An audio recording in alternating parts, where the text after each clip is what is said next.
It was just after midnight when the fire reached the upstairs bedroom. As George Sodder raced through his Fayetteville, West Virginia home, all he could think about was getting his wife Jenny and their 9 children to safety.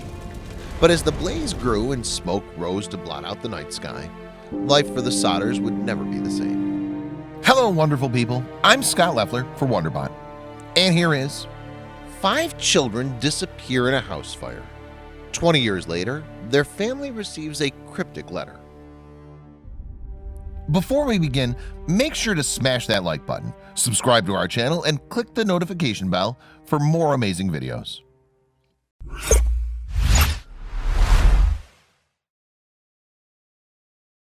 When the fire department finally arrived the next morning, 5 of the children were unaccounted for. At first glance, it seemed they'd all perished in the fire. But the Sodders were convinced something else had happened that night, and after decades of dead ends, a cryptic letter proved they may have been right after all. Yet as George and Jenny stood over the charred remains of their home on Christmas morning 1945, there were just 5 things on their mind: Maurice, Martha, Louie, Jenny, and Betty. But even in their intense grief, the facts just didn't add up. For starters, the cause of the fire, deemed faulty wiring, was suspect, as shortly before the blaze broke out, Jenny had come downstairs to find all the lights on. If the fire had been electrical, the power would have been dead. Another red flag arose when a repairman came to assess the damages to their telephone lines. To their shock, the handyman relayed that their lines hadn't been burned like the fire report had stated. They'd been cut. More inconsistencies only continued to pop up. The ladder that George kept behind the house had been mysteriously absent the night of the fire, and when he tried to move his trucks as a means of climbing to the upstairs window, they wouldn't start, despite working fine the day prior. Even Jenny recalled hearing something rolling on the roof shortly before the fire started. And George later found a small rubber object in the yard that looked suspiciously like a napalm grenade. But had someone really intended to harm the Sodders? George had his fair share of enemies over the years. A native of Sardinia, George was an outspoken opponent of Benito Mussolini, a stance that sometimes ruffled a few feathers in his Italian community. He'd gotten into plenty of heated arguments over the years, though, as he looked out over the charred ruins of his home. One particular exchange returned to him. A few months prior, a salesman had threatened George after he refused to buy insurance. At the time, the words seemed silly. Now they were eerily spot on. Your house is going up in smoke, and your children are going to be destroyed. You're going to be paid for the dirty remarks you've been making about Mussolini. Foul play clearly wasn't out of the question, though George's concerns were quickly overshadowed by another discovery, or lack thereof, at the site. Despite all 5 children supposedly having died in the fire, no remains were found.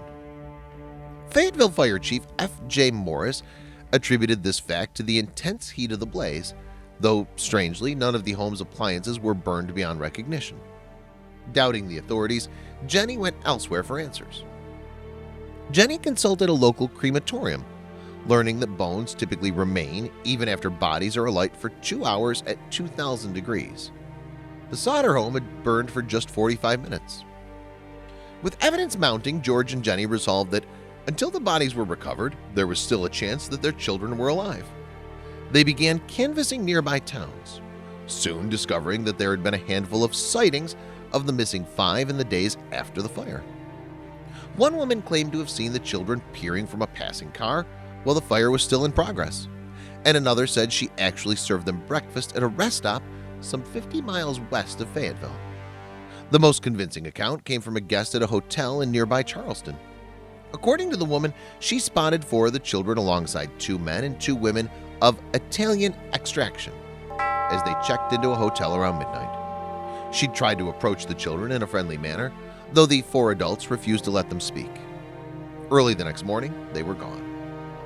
George and Jenny decided to contact J. Edgar Hoover at the FBI with help with the investigation, though when the Bureau offered to send agents, the local authorities refused.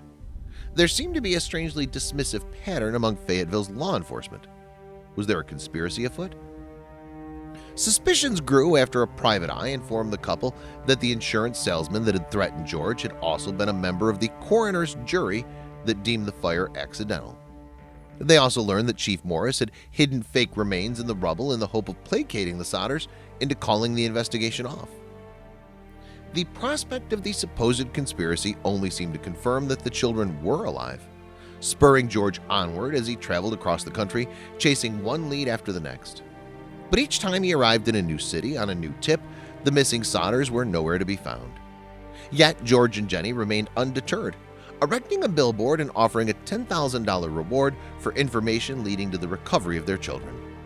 The Sodders sifted through countless dead ends for years, though in 1968, more than 20 years after the fire, they received a letter that changed everything. The envelope, postmarked in Kentucky and bearing no return address, contained a photo of a young man and a cryptic note.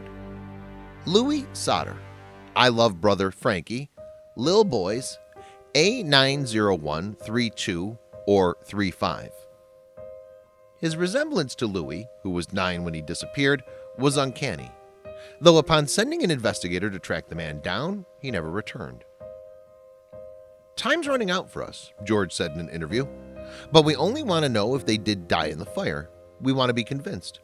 Otherwise, we want to know what happened to them. But George died a year later, and after 2 more decades of fruitless leads, Jenny passed as well.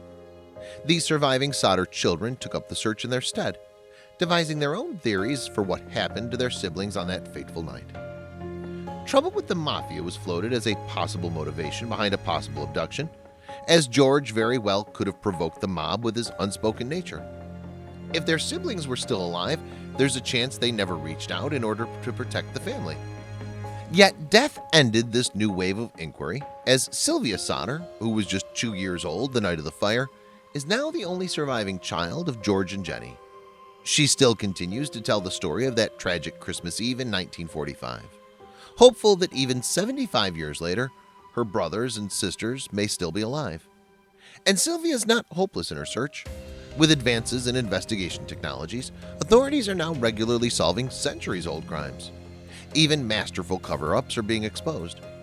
One that hit a little too close to home, as in the case of Sherry Rasmussen. Until recently, Sherry's case, like the 5 missing Sodders, was impossible to solve. She started college at age 16 and became director of nursing at the Glendale Adventist Medical Center near her California apartment. Life was good. Then she met John Rutan. John was a handsome and successful guy, and Sherry was immediately enamored with him. They started dating and soon after walked down the aisle together. Not long after their wedding, though, the honeymoon phase came to an abrupt end. It was February 24th, 1986. The newlyweds had celebrated Valentine's Day only weeks before. Returning from work, John couldn't wait to see his blushing bride. However, when he entered the garage, he was met with a puzzling sight. Sherry's BMW was missing. Continuing into the living room, he turned the corner. A horrifying scene awaited him. Furniture was everywhere, a clear sign of a struggle. Someone had attempted to push the panic button unsuccessfully. Then he saw it, Sherry's body. His beautiful wife was lifeless on the floor, covered in a blanket with a bullet wound through her chest and a clear bite mark on her body. He called the police, never anticipated that it would take nearly 3 decades for her killer to be brought to justice. But the Los Angeles Police Department wasted no time launching their investigation. Officers' early conclusions were that her death was the result of a botched robbery. The killer, they said, had intended on simply taking electronics and leaving. There were major problems with this theory. First off, Sherry's car was found a mere week after her body, ditched on the side of the road. In fact, the only item police could say with certainty was taken from the home was her marriage license. This just didn't add up. Then there was the bite mark. While lead detective Lyle Mayer staunchly insisted that it had been a robbery, his partner Steve Hooks wasn't so sure. He knew that most burglaries are perpetrated by men, while women are far more likely to bite their victims. Then Sherry's parents dropped a bombshell. Desperate for answers, the Rasmussens asked Meyer to train his efforts on Officer Stephanie Lazarus. Stephanie had evidently expressed a fear of this law enforcement agent in the time leading up to her murder. But Mayer refused, and the case went cold. What the police didn't know was that the grieving parents were onto something. See, John came with some little-known baggage. Before meeting Sherry, he'd been in a passionate romance with Stephanie. When Stephanie and John first met, their relationship was normal. However, Stephanie soon started leaving him deeply unsettled. She took pictures of his naked body as he slept and took clothes from his apartment. If that's not a red flag, what is? John tried to cut things off with his lover after meeting Sherry, but her actions only escalated. It was clear she carried a deep obsession for him, and perhaps an even deeper contempt for his wife. Soon the wrath will be projected onto Sherry as well. Stephanie started showing up at the young bride's apartment when she was home alone, often armed and in uniform. Sherry told her father about an incident in which Stephanie showed up at her job, allegedly threatening her. "If I can't have John, no one else will." Despite this alarming evidence, the case sat in the file until 2004 when LAPD criminalist Jennifer Butterworth noticed items had gone missing from the case's evidence bag. Thankfully, one crucial piece still remained. Saliva extracted from the bite mark on Sherry's body all those years ago was perfectly preserved. By 2004, DNA testing had already been popularized as a method for solving crimes. So Jennifer went straight to work. Could she land a DNA match? Results showed the DNA belonged to a female. Curious, Jennifer kept digging. She came across notes from the decades-old file mentioning a third-party female that had allegedly been harassing Sherry prior to her violent death. Her superiors needed to hear this. But astoundingly, Jennifer was met with more denial. It was a robbery, LAPD detectives insisted. There was nothing more to discuss, and the case went cold for 5 more years. Finally, in 2009, 22 years after the murder, detectives Jim Nuttall and Pete Barba took another look at the case. The robbery evidence didn't add up, so they trained their focus on Stephanie Lazarus. One unfortunate detail made their jobs seriously difficult. Stephanie and her husband both worked directly across the hall from them, so Nuttall and Barba had to be surreptitious in their efforts to catch her. They used only the code word number 5 when referring to her, and worked after hours or with the door locked. Finally, they secured a sample of Lazarus's DNA and tested it against the saliva found at the scene. Bingo! It was a direct match. Still, they weren't yet ready to make an arrest. The detectives needed a genius plan to nail her. Nuttall and Barba lured Stephanie to a site where she was forced to disarm herself. Then they caught her off guard with an interrogation. It didn't take long for her to crack under pressure and revealed that she knew more than she was letting on. The second Stephanie left the interview room, she was handcuffed and arrested on charges of first-degree murder. After a couple days of jury deliberations, she was sentenced to 27 years to life in 2012. The case meant a lot to Nuttall and Barba, who wanted to hold America's authority figures to a higher standard. Taking down a crooked cop was never easy, but they knew from past murder cases that it wasn't an impossible feat.